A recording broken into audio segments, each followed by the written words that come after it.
ఎంతో సుందరుడమ్మ తాను, ఏసెంతో సుందరుడమ్మ తాను, నేనెంతో మురిసిపోయాను. ఎంతో సుందరుడమ్మ తాను. ధవళవర్ణుడు రత్నవర్ణుడు నా ప్రియుడు, అవని 10,000 అతి శ్రేష్ఠుడా తండు. ధవళవర్ణుడు రత్నవర్ణుడు నా ప్రియుడు, అవని 10,000 అతి శ్రేష్ఠుడా తండు. ఎవరు ఆయన కిలలో సమరూప పురుషుండు.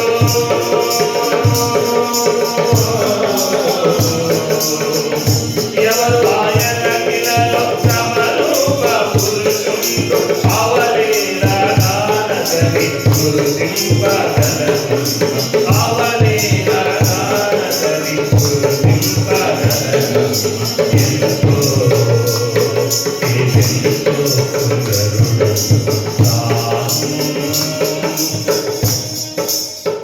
కుళ్ళు నొక్కులు కలిగి పురద్రోపి మరులు మనసుల నింపు మహనీయుడా తండ్రు. కుళ్ళు నొక్కులు కలిగి పురద్రోపి మరులు మనసుల నింపు మహనీయుడా తండ్రు. తిరులు కురిపించేను పరలోక నమయుండు.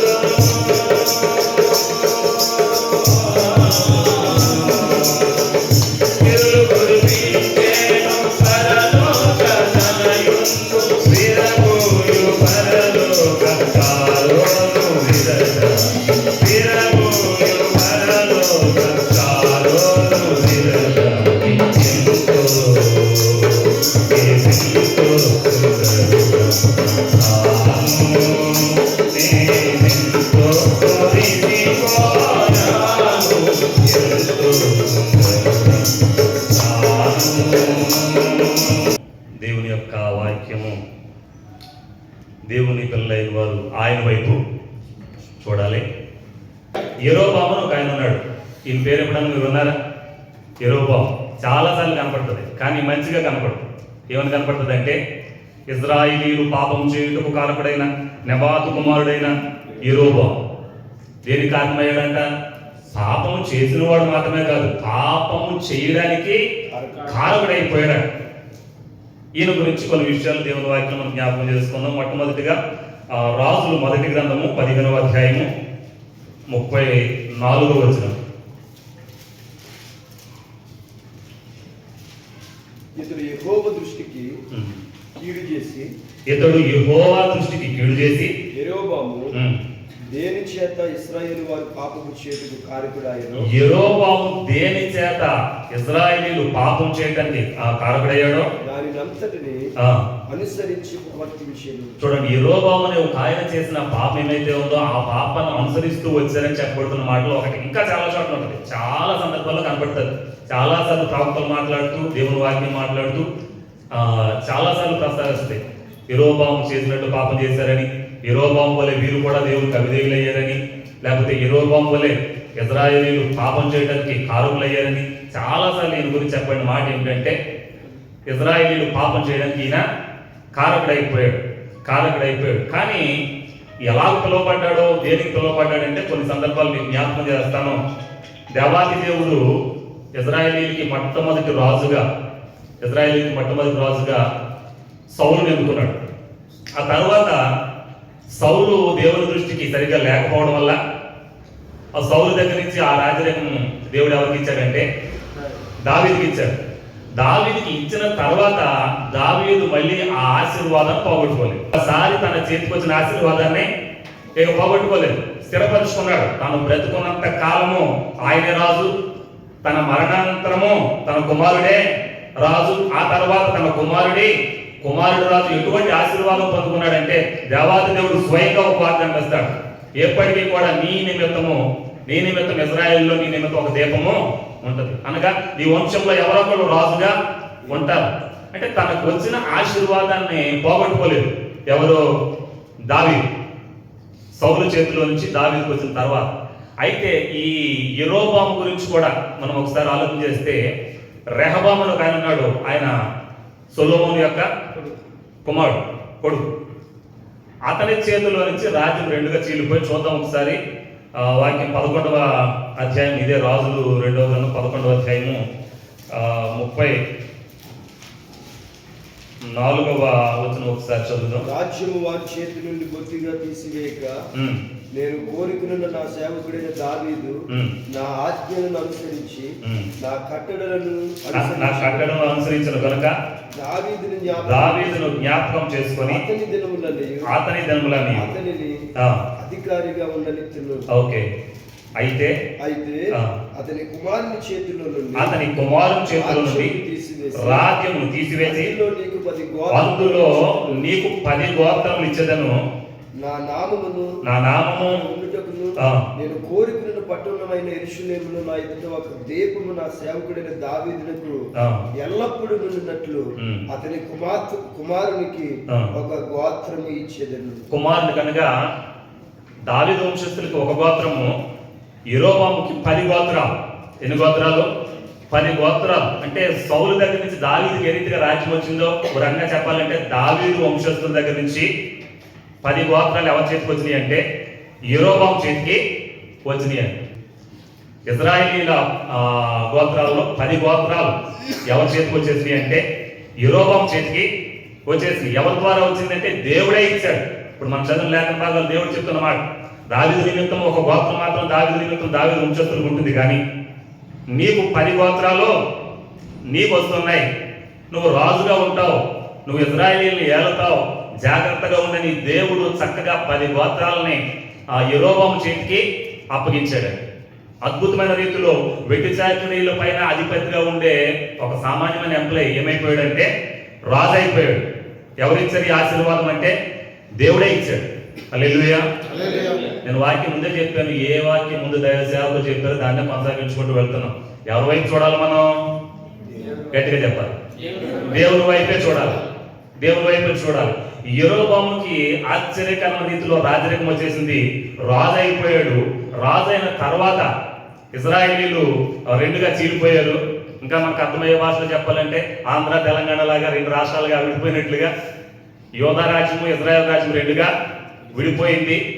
యోధా రాజ్యానికేమో దేవుడు దావీదుకు వాగ్దానం చేసినట్టు ప్రకారము దావీదు వంశస్థులు, దావీదు మనవుడు ఇంకా చెప్పాలి అంటే రెహబాము రాజుగా ఉన్నాడు.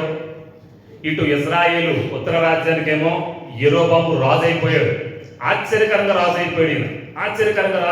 అద్భుతంగా ఉంటుంది. చదివితే ఎలా వచ్చిందో కూడా తెలియదు అన్నమాట. దేవుని ప్రణాళిక ఉంది, రాజు అయ్యాడు అనుకున్నాం, ఓకే మంచిది.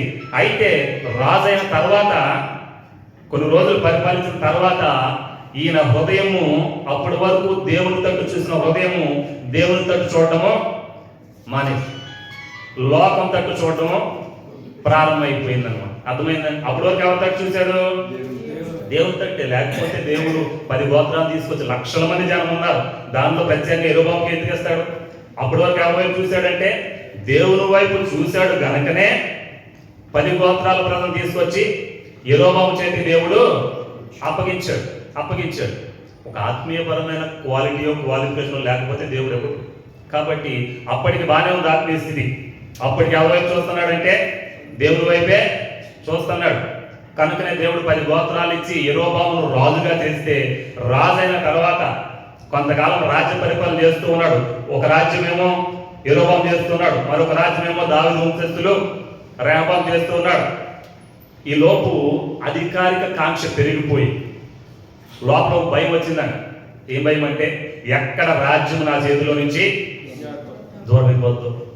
ఏమండి, దేవుడు ఇచ్చింది తీస్తే ఎవరు తీయాలి? దేవుడే తీయాలి. మనుషులు తీయడంకి వారి వల్ల అవునండి. ఒకవేళ మనుషులు సంపాదించుకుని వాళ్ళ యొక్క కపటోపాయాల వల్ల, సొంత తెలివితేటల వల్ల ఏదైనా సంపాదించుకుంటే పోవచ్చేమో, కానీ దేవుడు ఒకవేళ నిన్ను నన్ను ప్రేమించి ఏదైనా ఇస్తే అది మనుషులు ఎవరి ద్వారా మళ్ళీ తిరిగిపోనే పోదు. కాబట్టి దేవుడి వైపు చూస్తూ ఉన్నాడని దేవుడు ఇస్తే యెరోబాము యొక్క ఆలోచనలు మారిపోయి రాజ్యం నా నుంచి వెళ్ళిపోతుందేమో. ఎందుకని ఈ డౌట్ వచ్చింది అంటే, 2 రాజ్యాలుగా విడిపోయింది కదండి. ఈ ఉత్తర రాజ్యంగా విడిపోయింది కదా, ఈ ప్రజలు ఆ రాజ్యానికి వెళ్తున్నారంట. ఎందుకని అంటే దేవాతి దేవుని పరిశుద్ధమైన ఆలయం ఎక్కడ ఉందంటే యోధా రాజ్యంలో ఉంది, పక్క రాజ్యంలో ఉంది. కాబట్టి ఇతను పరిపాలిస్తున్న ప్రజల్లో దేవుని పిల్లలైన వారు సంవత్సరానికి ఒకసారి ఎక్కడికి వెళ్ళిపోయేవాళ్ళు. సంవత్సరానికే కాదు, అందరు దైవ సేవకులు జ్ఞాపకం చేశారు, కొన్ని ప్రాముఖ్యమైన పండుగలు ఉంటాయి వాళ్ళకి. ఆ పండుగలకు ఎక్కడికి వెళ్ళిపోయేవాళ్ళు అంటే యెరూషలేముకు వెళ్ళిపోయి ఆ దేవాలయానికి వెళ్ళిపోయి అక్కడ ఆరాధన చేసుకుని మొక్కుబడి చెల్లించుకుని మళ్ళీ వస్తూ ఉండేవాళ్ళు. యెరొబెయాము గారికి ఒక డౌట్ వచ్చింది.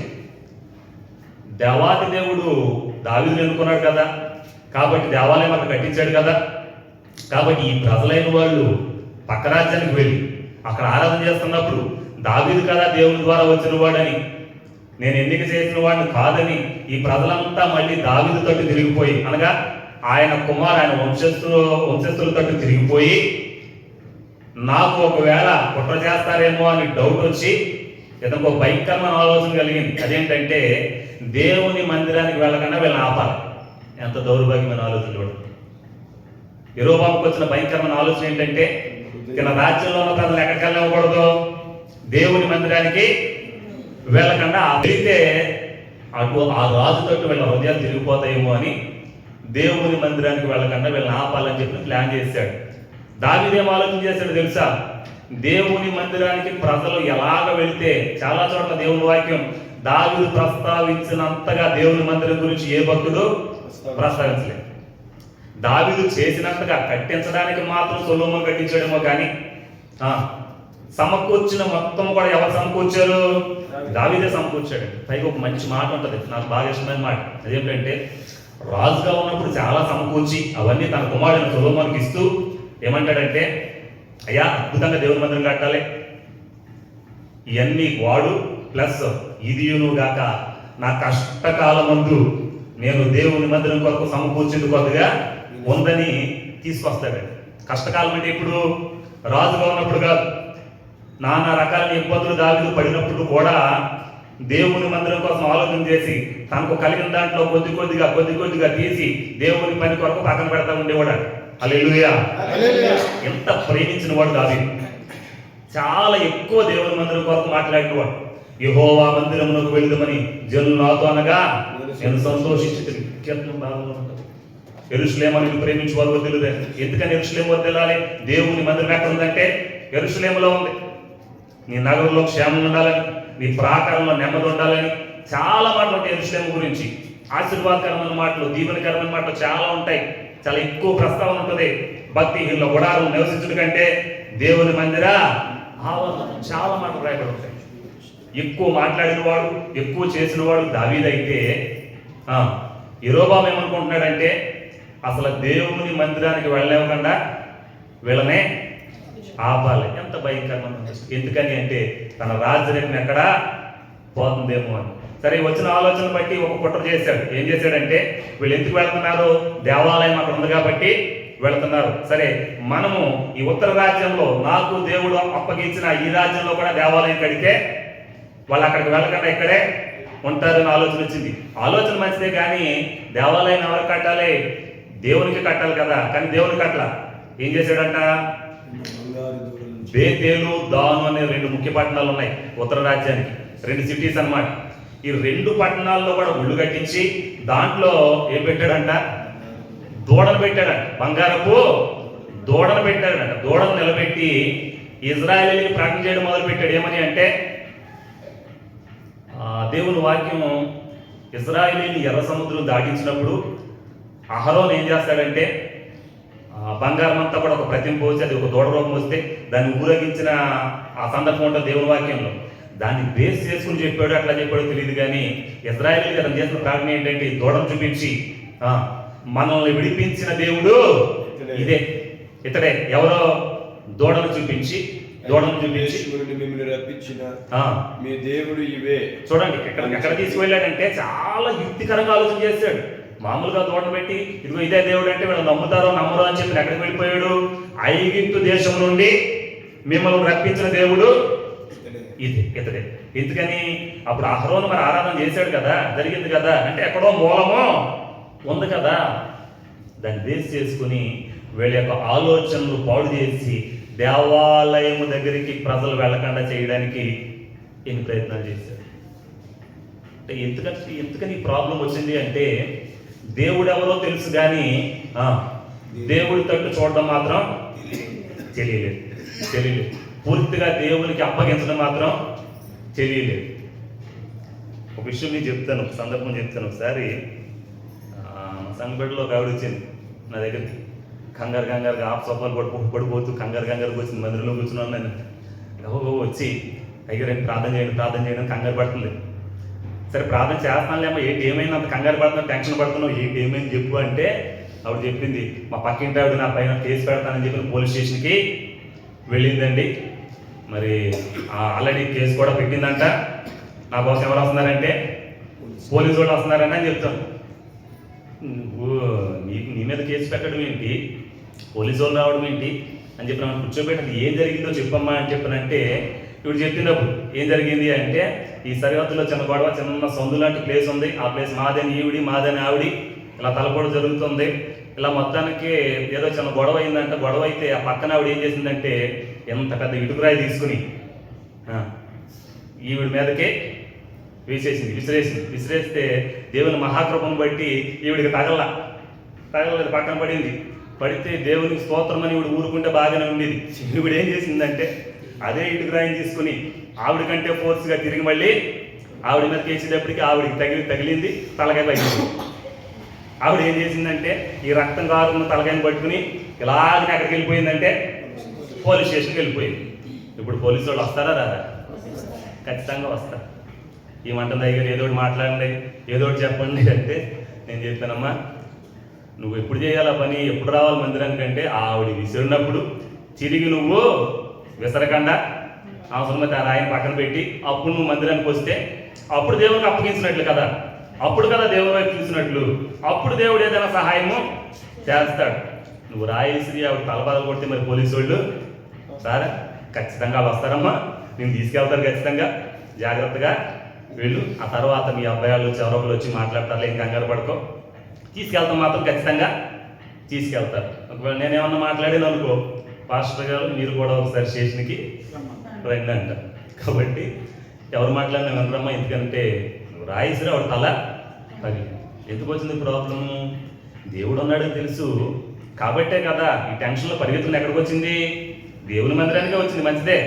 కానీ ఎలాగొస్తే బాగుండేదంటే ఈమె తిరిగి రాయి విసరకుండా వస్తే బాగుండేది. మనము చేయాల్సిందల్లా మనం చేసేసి మనం అనాల్సిందనేసి మనం కొట్టాల్సింది కొట్టేసి ఆ తర్వాత దేవుడు చూసుకుంటాడు అంటే దేవుడు అలా కలగ చేసుకో. యెరోబాము 10 గోత్రాలు దేవుడు నాకు అప్పగించాడు కదా, దేవుని స్తుతిద్దాం, దేవుని ద్వారా ఆశీర్వాదం పొందుకుందామని దేవుని వైపు చూస్తే బాగుండేది. కట్టేదేదో దేవుని కొరకు మందిరం కడితే బాగుండేది, దేవుని ఆరాధన చేస్తే బాగుండేది.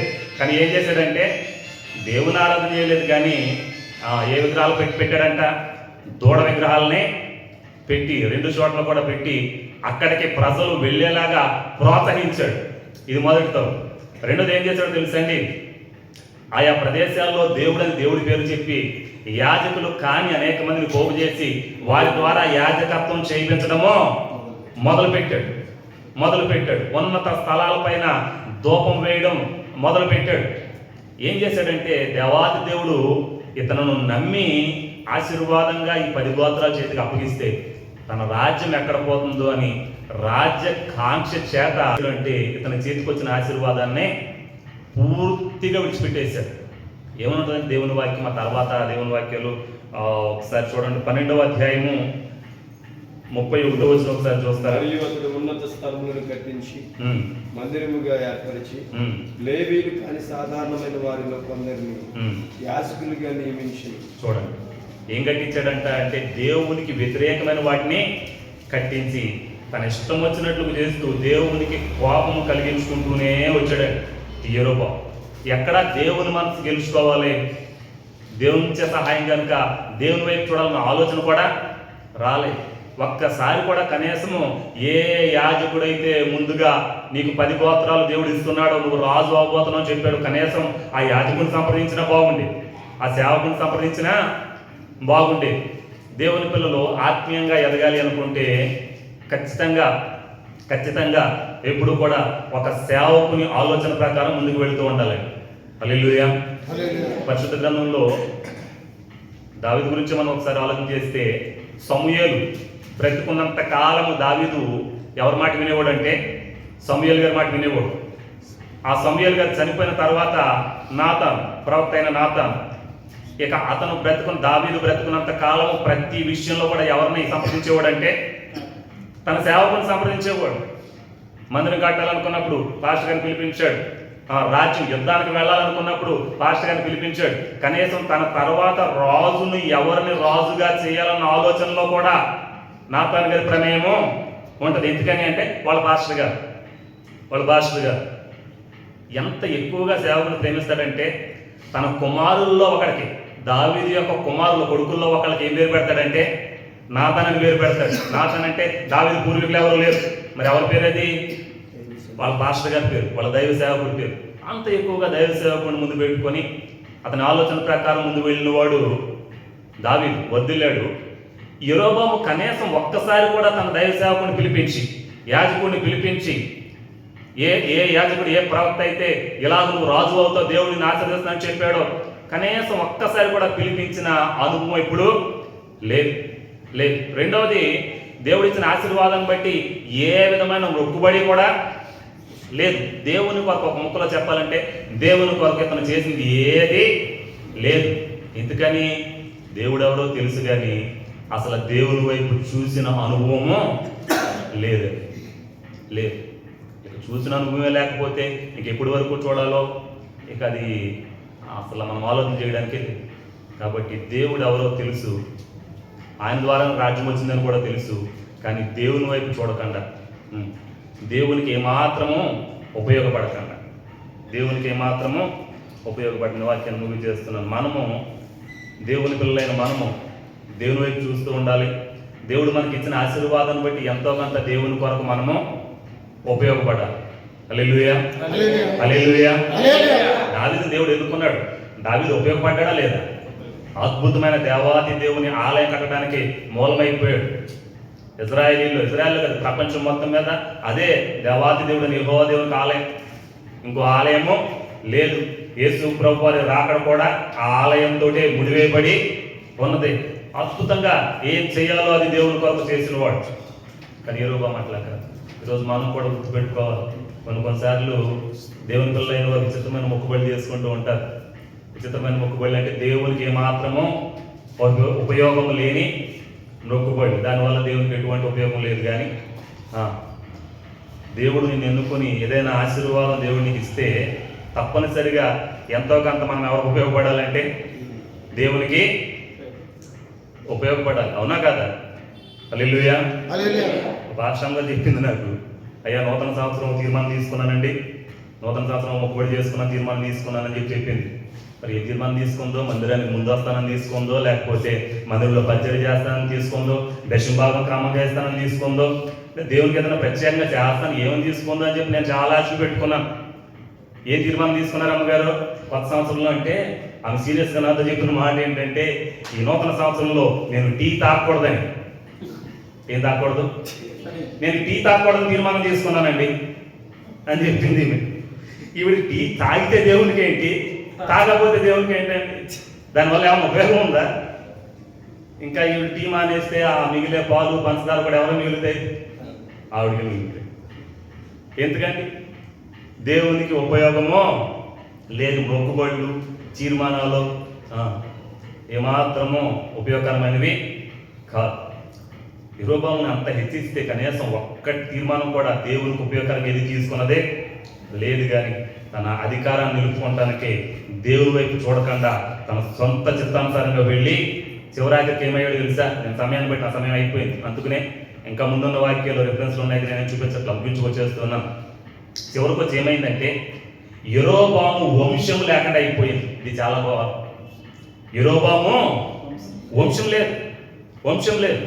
దావీదు వంశాన్ని ఎట్లా దీవించాడంటే దేవుడు, నీ తర్వాత నీ పిల్లలు పిల్లల పిల్లల పిల్లలు రాజరికంలో ఉంటారని. ఈ రోజుకి ఇజ్రాయెల్ దేశంలో దావీదు సింహాసనమని అంటారు, దాన్ని సిటీ ఆఫ్ డేవిడ్ అంటారు. ఇప్పుడు కూడా యెరూషలేం పట్టణాన్ని అప్పుడప్పుడు సోషల్ మీడియాలో పెడతా ఉంటారు, చూడండి, సిటీ ఆఫ్ డేవిడ్ అని రాసుకొస్తూ ఉంటారు. దావీదు పురం అయిపోయింది, దావీదు సింహాసనం అయిపోయింది, స్థిరపరచబడిపోయింది దావీదుకి. పిల్లలు రాజ్య పరిపాలన చేశారు దావీదు విషయంలో. కానీ యెరొబోము విషయంలో ఏమైందంటే వంశం నిర్మూలం అయిపోయిందండి. దేవునికి కోపం కలిగిస్తే సౌలు విషయంలో కూడా అట్లాగే జరిగిందండి. సౌలు విషయంలో కూడా శేషము లేదు, కుమారులు చనిపోయారు, కుమార్తె గర్భము కూడా, ఒక కుమార్తె ఉంటే ఆ కుమార్తె గర్భం కూడా మూసివేయబడిపోయింది, శేషం లేదు. సౌలు వంశస్థులు తర్వాత దినాల్లోకి ఎవరో లేరు.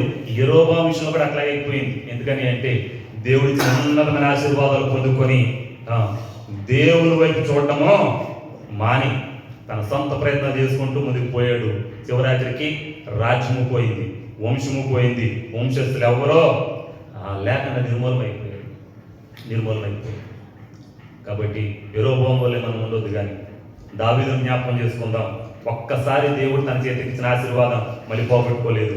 యెరొబోము అంత విలువైన ఆశీర్వాదం పోగొట్టేసుకున్నాడు. దావీదు వల్లే ఉందాం.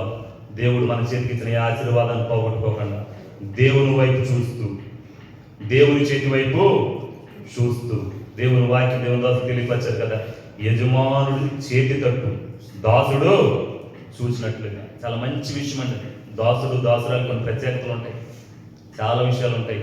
కాబట్టి దాసురాలు తన యజమానురాలు చేతి తట్టు ఎందుకు చూస్తుంది? సహాయం కోసం. కాబట్టి దేవుని వైపు చూస్తూ, మన సొంత ప్రయత్నాలు చేయక దేవుని యొక్క చేతి వైపు చూస్తూ మనకు వచ్చిన ఆశీర్వాదాలు పోగొట్టుకోకుండా నిలబెట్టుకునే వారిగా ముందుకు వెళ్దాం. దావీదు వలె ఉందాం, యెరొబోము వలె ఉండొద్దు. దేవుడు ఈ మాటలు మన ఇంట్లో దీవించి ఆశీర్వదించును గాక.